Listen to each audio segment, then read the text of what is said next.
ESS On Air, l'émission de Mediatico qui décrypte l'actualité du point de vue de l'économie sociale et solidaire, avec une nouvelle édition aujourd'hui consacrée aux tiers-lieux, parce que le projet de loi de finances 2026 sacrifie littéralement les crédits de l'État affectés au développement des tiers-lieux partout en France. Alors j'ai décidé d'inviter aujourd'hui Aurélien Denas. Bonjour Aurélien. Bonjour. Alors Aurélien, vous êtes un peu multicasquette dans l'univers des tiers-lieux, on peut dire ça? Oui. Oui, vous êtes à la fois coordinateur salarié de l'association A+, c'est mieux. C'est un réseau de tiers-lieux en Île-de-France. Vous avez aussi été co-directeur des tiers-lieux Casaco et La Trésor à Malakoff. Malakoff, où vous êtes par ailleurs aujourd'hui élu municipal. Et puis, vous êtes coprésident de l'Association nationale des tiers-lieux. C'est à ce titre que vous êtes là aujourd'hui. Et bien sûr, vous êtes très remonté contre le projet de budget 2026. On en parle tout de suite avec l'actu qui pique.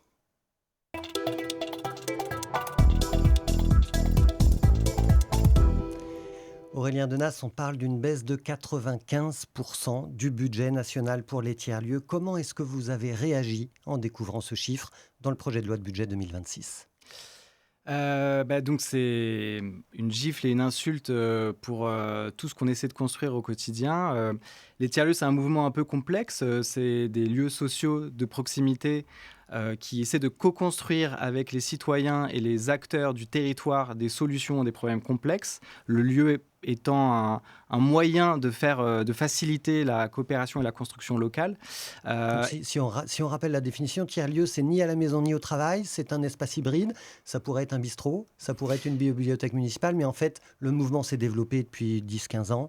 Et aujourd'hui, il y a des friches urbaines, il y a des cafés associatifs, il y a des fabriques, des recycleries, il y a beaucoup de choses en fait. Il y a beaucoup de choses, mais ce qu'on essaie quand même de construire, on a un manifeste au niveau national maintenant qui essaie de circonscrire un peu quand même ce que sont les tiers-lieux. C'est quand même des dynamiques citoyennes, ça c'est important de le noter. On est sur des enjeux en très grande majorité, sur des organisations associatives et coopératives qui fédèrent des habitants, des travailleurs, des entreprises, des associations locales pour faire émerger en effet, comme je disais, des solutions locales.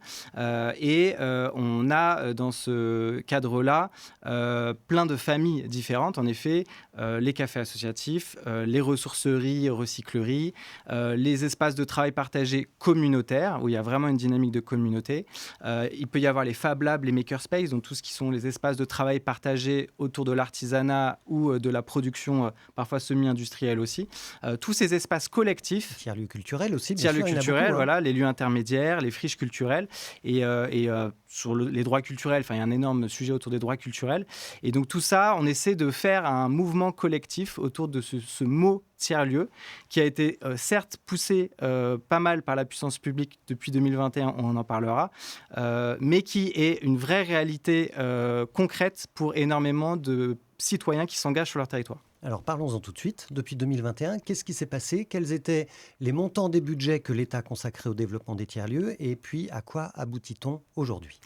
Donc en 2021, post-gilet jaune, il y a eu comme un sentiment d'urgence de la part de nos chers décideurs du côté, en effet, plutôt État, avec un énorme plan de 130 millions qui aussi était un petit peu du côté de France Relance, qui a aussi pas mal été utilisé par le monde de l'économie sociale et solidaire, avec cette ambition de faciliter et soutenir des projets de territoire sur les enjeux d'artisanat et de fabrication avec les manufactures de proximité, sur les projets de coopération territoriale qui s'appelaient les fabriques de territoire particulièrement, et en structuration de l'ensemble d'un mouvement avec des réseaux régionaux, une association nationale et un groupement d'intérêt public qui s'appelle France Tiers-Lieux qui aide sur l'observation, l'ingénierie et qui permet vraiment d'avoir une structuration aussi à peu près cohérente. Et on avait beaucoup de financement, notamment dans la ruralité et dans les quartiers politiques de la ville, hein. Totalement, c'était vraiment orchestré par l'Agence nationale de la cohésion des territoires et par le ministère, en effet, de la cohésion des territoires, qui a axé sur la ruralité. Et c'est vrai qu'au début, le phénomène est arrivé beaucoup dans les villes. Et progressivement, on a vu aussi avec la perte des services publics dans les espaces ruraux et la crise des Gilets jaunes qui l'a amplifié, en tout cas en démonstration qu'il y avait un vrai problème à cet endroit-là, au niveau rural, que les espaces comme ceux-là permettaient non pas d'acheter la paix sociale, mais de faire que les citoyens puissent se prendre en main, se responsabiliser et engager des réponses eux-mêmes à leurs propres problématiques du quotidien. Le pouvoir d'agir. Exactement. Alors, où est-ce qu'on en est aujourd'hui ? 130 millions, c'était pas le budget d'il y a 3 ans, ni d'il y a 2 ans, ni de l'an dernier. Pas du tout. Donc, c'est un peu le drame. En effet, on a l'impression aussi d'avoir été, comme beaucoup de politiques publiques, quelque chose un peu sexy du côté de l'État, particulièrement pendant un temps donné. À faire valoir. L'année dernière, c'était 13 millions qui étaient budgétés et finalement, avec tous les gels, ça arrivait à 8,5 millions. Et là, dans le projet de loi de finances 2026, on nous présente un budget de 700 000 euros. Donc, autant dire 10 fois moins. rien du tout, enfin moins 95%. Donc là, on se demande en effet qu'est-ce qu'on va faire avec 700 000 euros alors qu'on est parti de 130 millions et qu'on a aujourd'hui un environnement de 30 000 travailleurs dans les tiers-lieux qui accueillent 13 millions de Français dans ces lieux-là, avec des formations, avec un ensemble d'événements collectifs qui font société, véritablement, c'est l'objectif, et des ressources générées par les subventions, parce que c'est aussi d'intérêt général, et les ressources propres de à peu près 1 milliard d'euros. Donc c'est pas rien. Et là, c'est vraiment un coup de poignard vraiment sur toute cette dynamique-là. Alors si on veut prendre la dimension, quand même, on peut dire que 700 000 euros, si on regarde, il faut des salariés pour faire tourner les tiers-lieux. Un poste chargé avec les charges URSSAF, c'est 50 000 euros par an à peu près. Donc 100 000 euros, c'est 2 postes. 700 000 euros, c'est 14 postes pour la France entière. Pour les tiers-lieux de la France entière, c'est rien du tout, effectivement. Comment est-ce qu'on peut expliquer un tel désengagement de l'État alors que les élus locaux plébiscitent à 75% la compétence et l'importance des tiers-lieux ? C'est très difficile à expliquer puisque, en effet, on est sur des dynamiques ascendantes. Donc peut-être que cette décision est un symptôme d'une vision politique actuelle qui est très centralisée, qui est très concentrée et descendante. Et qui ne voit pas, en effet, l'intérêt des solutions locales qui vont vraiment, en se fédérant, créer des solutions globales. Donc la leçon des Gilets jaunes est complètement oubliée. Là, c'est exactement ça. C'est vraiment cette impression-là qu'il y a eu un moment politique et progressivement, ça s'est évanoui et que c'est comme s'il n'y avait plus aucun problème, alors qu'en effet, il y a encore plus de problèmes, la pauvreté augmente, il y a des enjeux alimentaires qui sont exacerbés actuellement, enfin on peut le voir à tous les niveaux et à Ville de Malakoff, je le vois aussi, et des problématiques en effet de lien entre les humains et entre les Français. Les polarités se sont exacerbées et on a besoin de personnes en médiation, en intermédiation, qui permettent justement de recréer les conversations. Et ça, c'est un des enjeux fondamentaux si on veut éviter, en effet, des dynamiques autoritaires dans notre pays. Elles existent déjà, et la preuve en est ces méthodes autoritaires qui font qu'en effet, on n'écoute pas ceux qui ont des solutions locales et qui vraiment portent sur eux toute la cohésion de la société. Mais derrière, en effet, on attend des gestes concrets, en effet, pour continuer à faire que la société ne s'étiole pas, parce qu'on en est vraiment là. Qu'est-ce que ça veut dire concrètement, cette baisse de budget, pour des tiers-lieux que vous connaissez bien, Casako ou La Trésor à Malakoff ? Concrètement, je vais prendre un exemple concret. Moi, je suis assez fier dans mon tiers-lieu, enfin dans les 2 tiers-lieux. On parle souvent des parcours des personnes. C'est important de partir des humains, en effet, ce que ça leur apporte, ces dynamiques de lieu. Dans Casako est arrivé il y a 5-6 ans, même un petit peu plus, un jeune qu'on a pris en service civique. Je ne veux pas nommer son prénom, mais voilà, qui aujourd'hui est co-directeur du lieu La Trésor. Joli parcours. Voilà, il a un très joli parcours et en fait, tout son parcours est jalonné de financement public, en fait, quand on y pense. Le service civique, il est prévu dans le projet de loi de finances, moins 50 000 services civiques l'année prochaine. Donc, potentiellement, cette personne n'aurait pas pu être en service civique dans le tiers-lieu. Et ça, c'est bien une autre ligne budgétaire. Rien à voir avec le budget des tiers-lieux. C'est un autre budget qui s'effondre. celui des services Exactement. civiques. En fait, il y a une porosité. Enfin, on est sur plein de dispositifs différents. Le financement des emplois, le financement des investissements dans les bâtiments.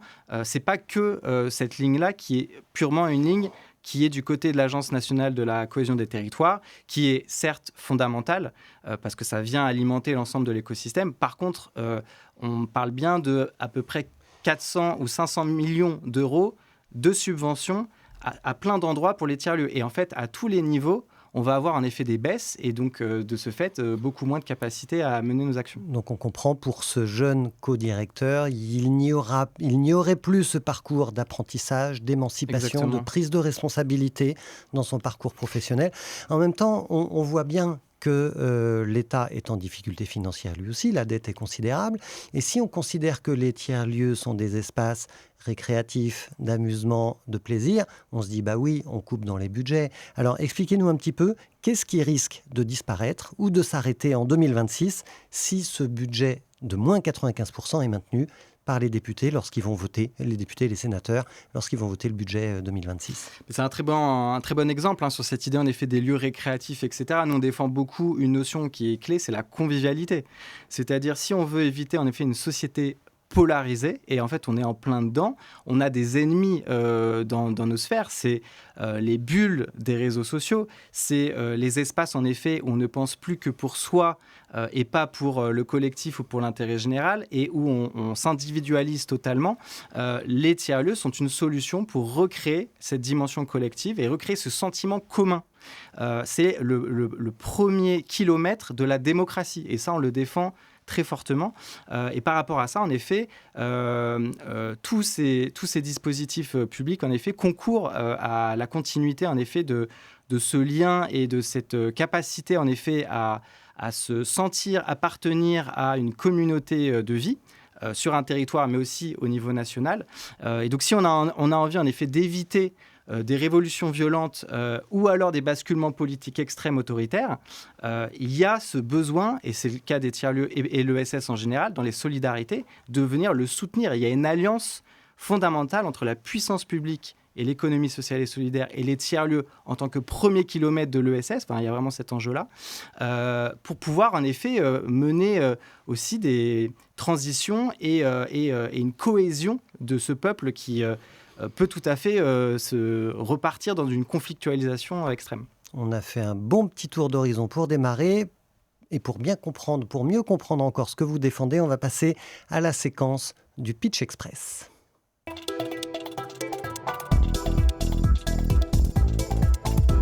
Le Pitch Express, Aurélien Denas, c'est 90 secondes pendant lesquelles vous avez carte blanche pour défendre votre plaidoyer en le raccrochant à l'actualité. Mais enfin, ça ne fait pas beaucoup de doute.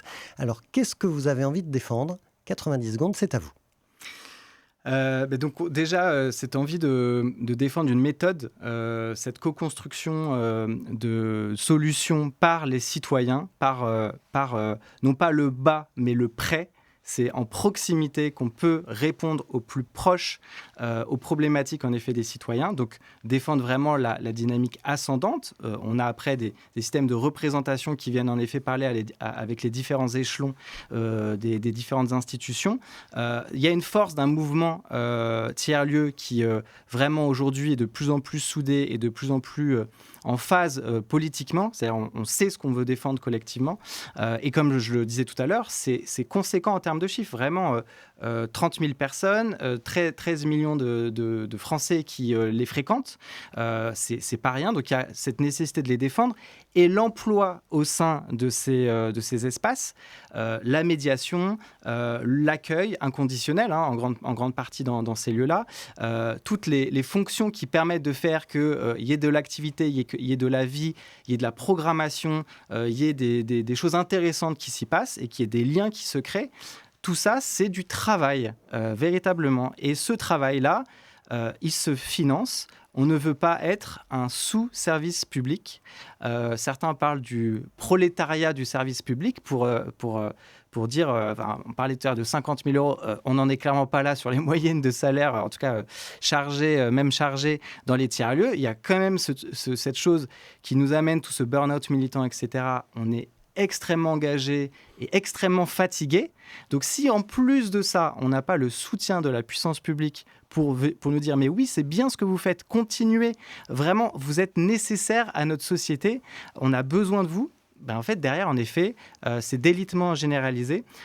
Et donc, ce que je voulais dire au final, c'est il faut qu'on se facilite la vie à tous. On a besoin d'une société pacifique. Qu'est-ce qu'on va présenter, en effet? Là, actuellement, tous les budgets se dirigent vers la guerre, vers le matériel militaire, etc., l'armée. Qu'est-ce qu'on prépare comme avenir à nos enfants, à la jeunesse? Moi, j'ai une petite fille, ça m'horrifie de voir tout ce qui est en train de se passer.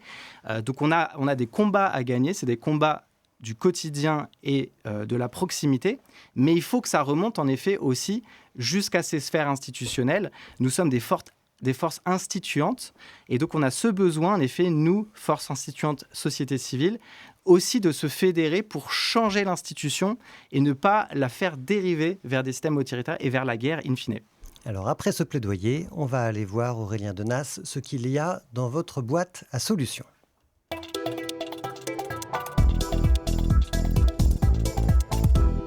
Aurélien Denas, expliquez-nous un petit peu en quoi les tiers-lieux sont des laboratoires de solutions. Qu'est-ce qu'ils apportent aujourd'hui de concret au territoire et à leurs habitants? Donc, il y a différents mots qui peuvent être intéressants pour cette approche-là. Le mot, un premier mot qui me vient tout de suite, c'est le mot citoyen. C'est engager, on parlait du pouvoir d'agir, les personnes concernées par les problèmes dans la réponse à ces enjeux-là. Donc un vrai enjeu de co-construction locale avec les premières personnes concernées. Il y a la logique de faire et de coopérer, faire plutôt que conceptualiser. C'est-à-dire qu'on est dans une action concrète. On n'attend pas en effet des agences ou des personnes loin dans leur ministère ou dans leur cabinet de nous donner l'accord de travailler et de mettre en place des choses. Juste on fait parce que nous-mêmes on ressent un besoin, on identifie quelque chose et on a envie pour l'intérêt général, pour l'intérêt collectif, de mettre en place quelque chose. Et coopérer, ça c'est vraiment quelque chose qui est, à mon sens, un vrai apport des tiers-lieux, la coopération territoriale, comme d'autres, les PTCE ou les assos qui font ça depuis des années en éducation populaire, c'est revigorer ces méthodes de coopération, c'est-à-dire des structures ouvertes, les collectivités, les associations, les citoyens, qui vont travailler ensemble vraiment à former des solutions. On a des vraies méthodes coopératives qui permettent de faire émerger des choses très concrètes. Et donc ça, pour le coup, c'est un autre point clé des tiers-lieux. Un autre point clé, c'est on n'est pas en conflit avec l'institution. Comme je disais, nous sommes une force instituante, c'est-à-dire qu'on fait émerger des solutions et après, il ne tient qu'aux institutions de s'en emparer et de se mettre dans la bonne posture. Pour nous, la bonne posture de l'institution, c'est de nous faciliter la vie. Nous, on répond aux problématiques, facilitez-nous la vie, aussi bien au niveau financier, au niveau de la posture, au niveau juridique. On veut vraiment que vous soyez nos partenaires. Donc, nous, en tant que réseau, on a un gros travail sur les agents et les élus pour leur montrer aussi d'autres façons de faire. Et la façon de faire tiers-lieu est vraiment documentée comme étant très pertinente pour répondre à des solutions. Et en tant que réseau, l'Association nationale des tiers-lieux, elle regroupe combien de tiers-lieux en France? Alors, l'association en tant que telle, elle regroupe des tiers-lieux, des réseaux thématiques, des réseaux territoriaux, dont des réseaux régionaux et des personnes ressources. Dans l'ensemble de cet écosystème-là, c'est à peu près 1200 lieux qui sont fédérés et qui sont de différentes familles. On en parlait, la culture, le réemploi, les solidarités, la santé, etc. De différentes tailles aussi, j'imagine. De différentes tailles, tout à fait. Une des vraiment des grandes ambitions, c'est de se dire que une très grande majorité des tiers-lieux, c'est des petites structures locales, des petites associations locales, et elles n'ont pas de force, de capacité de représentation ou de grandes compétences internes pour développer des choses. Donc il y a ce besoin, en effet, de créer du réseau et de créer des espaces intermédiaires qui leur donnent de la force et qui permettent aussi de mutualiser, et c'est de vous qui développer portez des leur compétences. parole, en fait. Hein. Et donc au niveau national, en effet, on porte la parole des tiers-lieux. c'est une famille complexe, en effet, donc on essaie de fédérer un maximum, en effet, des tiers-lieux de France. Et on construit aussi des projets très concrets, des projets sur l'alimentation, sur le bien vieillir, sur l'intergénérationnel. Et là, pour le coup, c'est des projets, alors on travaille avec des fondations, on travaille avec un ensemble de partenaires, où on intègre des réseaux et des tiers-lieux sur ces dynamiques-là, et on met en place des choses assez exploratoires qui peuvent être repris par d'autres territoires ou par d'autres tiers-lieux sur chaque territoire. Et vous dites aussi que les tiers-lieux sont des espaces de fabrique de commun. Qu'est-ce que ça veut dire précisément? Qu'est-ce que vous fabriquez comme commun? Les communs, c'est intéressant parce que c'est aussi un concept auquel on se raccroche pas mal, comme d'autres familles, et dans l'économie sociale et solidaire particulièrement. Le commun parle beaucoup de la notion de communauté. Nous, on croit beaucoup, et c'est un peu l'essence des tiers-lieux, que le bien-être social et la santé mentale des individus passent aussi, et en grande partie, par la vie en collectif, et donc par cette dimension communautaire, même si en France, ce mot est vraiment galvaudé et compliqué à défendre. Mais nous, on le défend parce qu'on considère que c'est un espace intermédiaire entre l'individu et l'institution, comme les associations, etc., mais une communauté locale qui a cette capacité à se rassembler facilement grâce à des ressources, comme des lieux ressources, des lieux dans lesquels on peut se rassembler, on peut travailler, on peut créer du projet, on peut développer en effet un ensemble d'activités et de services en proximité, et donc activer des transitions aussi de façon plus simple. Alors, on va essayer de rester dans le positif, mais quand même, il faut que je vous pose la question et que je vous ramène à cet état d'esprit, difficile. Devant cette baisse de budget qui s'annonce aujourd'hui, quelles sont les alternatives qui sont possibles ?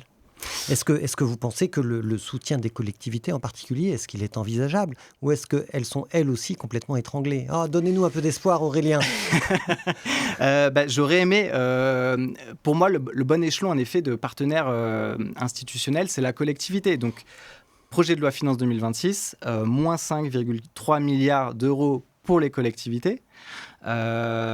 On espérait en effet que ça soit un complément de l'État. On sait à quel point maintenant les finances publiques des collectivités sont sujettes au financement de l'État. Donc ça pose des vraies problématiques parce que c'est un de nos partenaire principal au niveau des tiers-lieux. Pour être un petit peu positif, les collectivités peuvent agir différemment déjà. Elles ont beaucoup de foncier disponible, vraiment. Il y a vraiment un sujet à rendre disponibles les fonciers pour que des collectifs, des associations puissent s'en emparer positivement dans le sens de créer de la vie, créer de l'énergie et créer des solutions autour, en effet, des problématiques de territoire. Il y a l'écosystème de l'ESS, même si là aussi il est mis à mal. Mais moi, ça fait longtemps que je défends le fait que les mutuelles et les fondations ont tout à faire à financer des solutions de proximité. Il y a des ponts qu'on n'a pas encore totalement réussi à créer, particulièrement avec les mutuelles, je pense, parce qu'on parle beaucoup du soin et beaucoup de la santé mentale dans nos lieux. Il y a un vrai... Et de la santé alimentaire maintenant. Et de la santé alimentaire. Enfin, il y a un ensemble, un continuum, on va dire, de soins qu'on arrive à mettre en place, en effet, dans ces lieux de proximité. Donc là, il y a vraiment quelque chose à jouer. Il y a le financement citoyen, même si les poches... deviennent de plus en plus vides, ça, tout le monde en a bien conscience. Aller chercher ceux qui ont l'argent, pourquoi pas, hein. Je pense que malheureusement, la concurrence maintenant associative vis-à-vis des fondations sur le legs, les donations, ça va s'exacerber et ça va être vraiment difficile pour particulièrement les petites associations qui n'ont pas la capacité à toucher en effet des gros chèques. Mais par contre, il y a vraiment cette ambition d'engager les citoyens aussi en énergie, en contribution et pourquoi pas en argent. Et la dernière solution qui me vient et ce qu'on travaille dans les réseaux, c'est les mutualisations et les coopérations entre tiers-lieux. Ça passe aussi par des sacrifices, hein, et ça c'est certain. Et de toute façon, il faut se dire les choses, il faut avoir un discours de vérité par rapport à ça. Ça sera difficile les années qu'on va vivre. L'année prochaine, on le sait déjà. Et donc, il faut en effet qu'on se fédère et qu'on s'organise, qu'on mutualise, parce qu'on est tous en grande partie des petites structures et qu'il va y avoir vraiment une perte d'emploi et donc de capacité d'action. Donc, il faut vraiment qu'on s'organise. Donc, en fait, les ressources, elles sont internes dans les tiers-lieux. En fait, il faut rebondir sur nos capacités à faire ensemble et à faire davantage. Est-ce que, dans ce contexte-là, les fameuses manufactures de proximité dont vous parliez tout à l'heure, est-ce que les fabriques de territoire qui ont été mises en place par les gouvernements d'Emmanuel Macron, est-ce qu'elles vont survivre sans ce soutien national? Alors, ces labellisations, ça veut tout et rien dire. C'est des labellisations, c'est des choix faits par l'État sur des lieux qui répondaient plus ou moins à un cahier des charges et qui étaient validés par les préfectures et qui étaient financés. Ce n'est pas tous les tiers-lieux, c'est ceux qui en effet répondaient à un cahier des charges. Donc, en tant que tel, ce n'est pas une fabrique de territoire. Personne ne se dit je suis fabrique de territoire. C'est je suis labellisé fabrique de territoire et j'ai les financements affectés. Donc, mais du coup, les financements vont disparaître. Donc les financements ils étaient pluriannuels. Et ils étaient, alors ça, c'était vraiment ce qu'on avait réussi à négocier en effet avec l'État particulièrement, c'était de ne pas affecter ce financement, c'est-à-dire seulement une évaluation finale, mais pas on va vous demander les factures, etc. C'est vraiment assez libre et assez souple à ce niveau, et du pluriannuel qui est demandé par toutes les associations depuis de très nombreuses années. On avait vraiment un très bon dispositif. La problématique de ces dispositifs, et le contrat était clair depuis le début et on l'a combattu dès le démarrage, c'était que ces démarches-là devaient devenir autosuffisantes.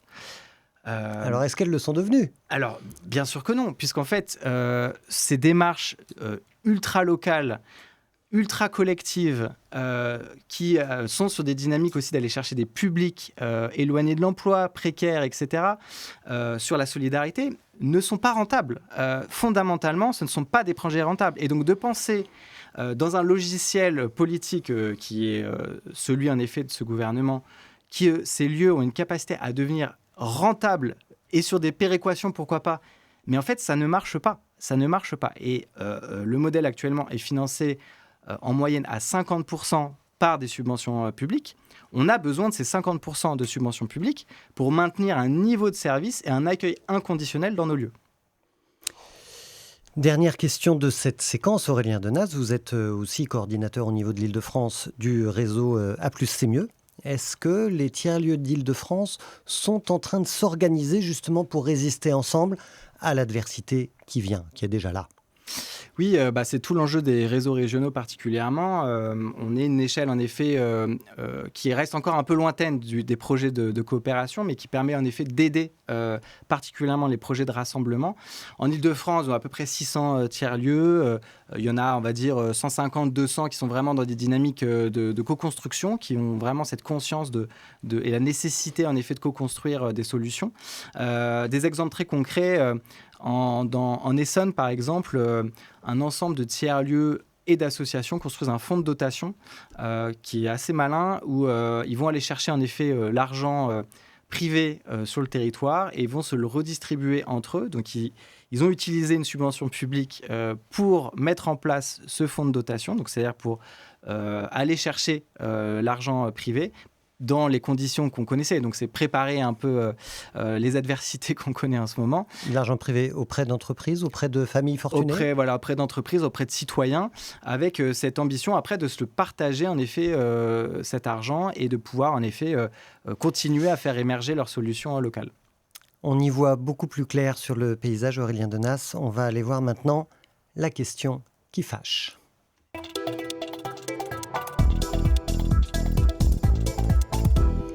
Aurélien Denas, vous êtes également élu municipal à Malakoff, on le disait au début de cette émission. Est-ce qu'une collectivité comme Malakoff peut vraiment pallier ce retrait de l'État? J'aimerais bien, encore une fois, on l'a évoqué tout à l'heure, on a une vraie problématique en effet dans le financement actuel des collectivités, qui est cette dépendance de plus en plus organisée à l'État.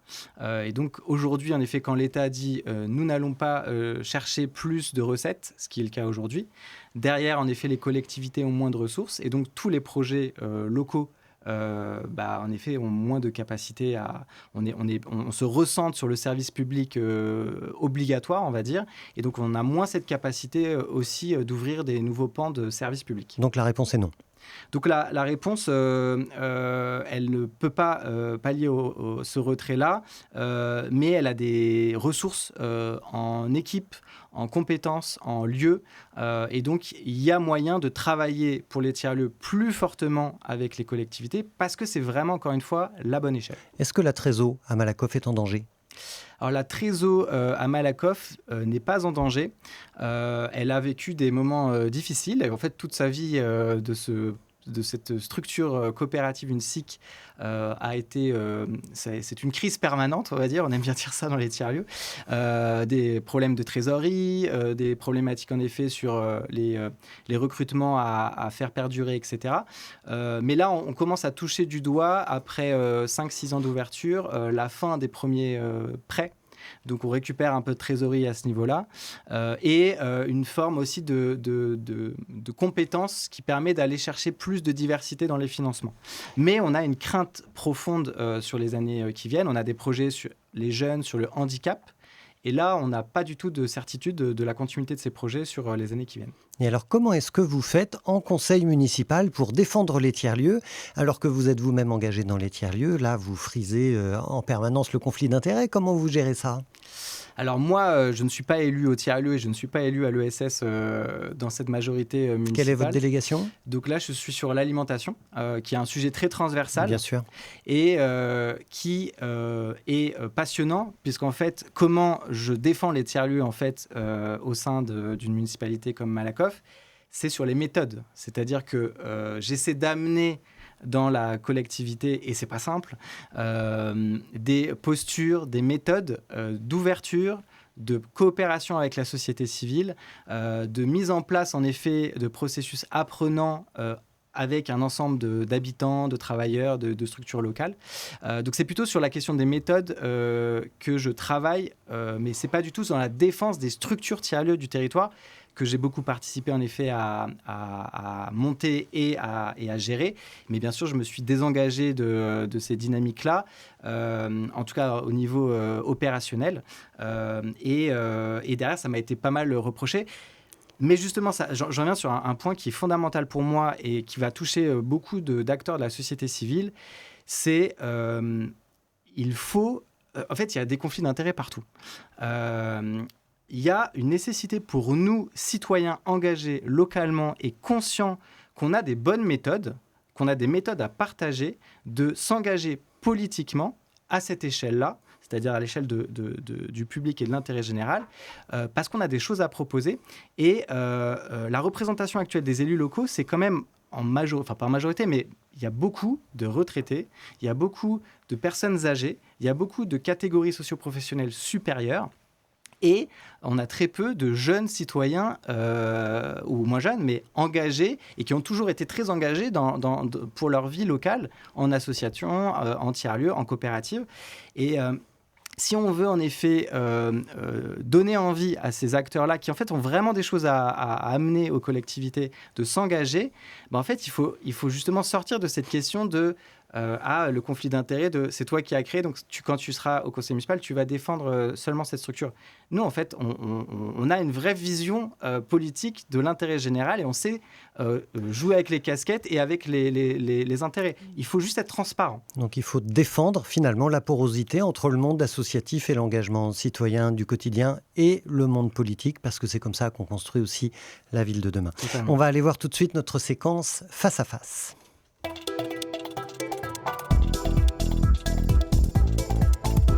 Aurélien Denas, le principe est simple. Dans cette séquence, je vais vous montrer 3 photos. Je vous pose une question pour chaque photo et chaque fois, vous avez à peu près 30 secondes pour répondre. C'est parti. Première photo, c'est une personnalité politique. Elle s'appelle Françoise Gatel. Elle est ministre de l'Aménagement du territoire et de la décentralisation. Donc, c'est elle qui est en charge aujourd'hui de la cohésion territoriale et donc, quelque part, des tiers-lieux, s'il en existe encore. Si elle était en face de vous, qu'est-ce que vous lui diriez ?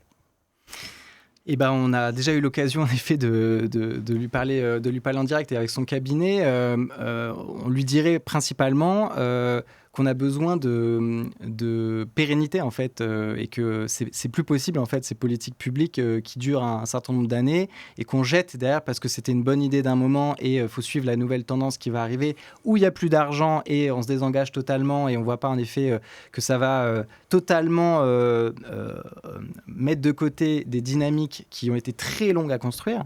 Donc en fait on lui dirait juste faites-nous confiance, travaillons ensemble, et il y a plein de choses intéressantes dans la sphère de la cohésion sociale et territoriale. Les tiers-lieux en sont une composante et on a vraiment besoin de votre soutien au quotidien pour la pérennité de ces méthodes. Deuxième photo, c'est une coupure de presse du journal Le Parisien qui nous dit que les tiers-lieux provisoires, ça marche. C'est un article qui a été publié 10 ans après l'aventure des Grands Voisins, à l'occasion de l'ouverture très récente du site de l'ancien hôpital La Rochefoucauld, toujours à Paris, 14e arrondissement. Qu'est-ce que ça vous inspire ? Les tiers-lieux provisoires, ça marche. Eh ben, je pense que les tiers-lieux provisoires, nous, en grande partie pas envie d'être provisoires. Ça, c'est le point 1. Il y a une problématique qui est particulièrement dans les villes, et Paris, c'en est assez le symbole d'une difficulté à accéder au foncier. Ça coûte très cher. Et donc, les bonnes idées, particulièrement d'acteurs, en effet, comme Plateau Urbain, ça a été de pouvoir... Chez qui nous sommes aujourd'hui ici, dans cette émission, dans ces locaux.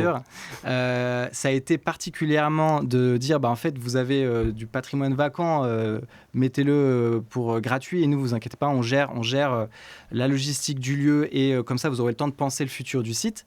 De plus en plus ces acteurs du transitoire, du temporaire disent en fait, on veut être présent aussi sur la suite du site, puisque regardez, on a construit une dynamique collective pertinente. On a trouvé des solutions. Parfois, on a trouvé aussi des modèles économiques, des modèles sociaux, des modèles organisationnels. Et donc, on a envie de les pérenniser. Donc, le transitoire pour le transitoire, je crois que maintenant, il y a plus grand monde dans notre écosystème qui le défend. On défend la pérennité, mais on connaît aussi la réalité des problématiques foncières des territoires urbains. Troisième photo, c'est une personnalité qu'on ne présente plus. C'est le spationaute Thomas Pesquet qui a conquis le cœur des Français. Et j'aimerais savoir, en matière de conquête, est-ce que vous faites un lien entre la conquête spatiale et la conquête des territoires? Oui, elle est pas mal celle-là. Je m'y attendais pas du tout. Le mot conquête, déjà, elle est un peu dérangeant à plein d'endroits. On mettrait plus peut-être le terme d'exploration, ce qui serait peut-être plus intéressant. On explore en effet des territoires, parfois des territoires nouveaux, sur des nouvelles façons de faire, sur des nouvelles activités, des nouvelles organisations. S'il y a bien quelque chose sur lequel on peut se lier, c'est cette vision de l'exploration, en effet. Et en effet, nous, on est à l'échelle de territoires, des lieux aussi infinis. Ça a été d'ailleurs un grand concept, en effet, dans les tiers-lieux, les lieux infinis, c'est-à-dire ils sont infinis sur leur territoire, mais ils sont aussi jamais finis. C'est-à-dire qu'on est constamment en construction de ces dynamiques de lieux et de ces dynamiques collectives. C'est bien ce qui est épuisant dans l'aventure des tiers-lieux, dans le monde associatif. Merci Aurélien Denas. On va passer tout de suite à la dernière séquence de l'émission, Le Monde de demain.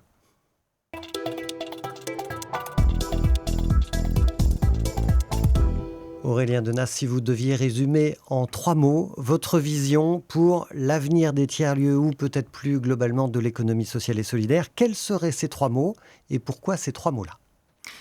On a travaillé ça un petit peu avec l'équipe d'A+, c'est mieux.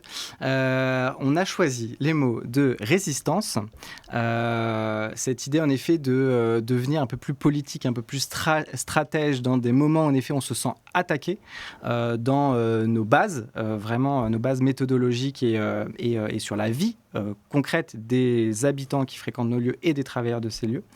Il y a le mot rassemblement. On a développé une conscience collective des tiers-lieux. Et ce mot est un mot un peu valise, mais en tout cas a permis de fédérer aussi un certain nombre de familles qui se reconnaissaient en effet sur ce concept-là. Ça a rassemblé des petites structures particulièrement qui en avaient besoin. Des gros opérateurs n'ont pas besoin de ces rassemblements, ils ont des fonctions support, mais il y a vraiment ce besoin en effet pour l'avenir des tiers-lieux de se rassembler et de le faire de façon peut-être plus stratège.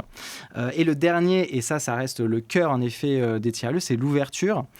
Cette idée en effet que nous, auprès, on va dire, au plus proche, on doit s'ouvrir à d'autres publics, on doit aller les chercher, on doit aller travailler sur les polarités de la société. C'est une des fonctions qu'on doit se donner concrètement.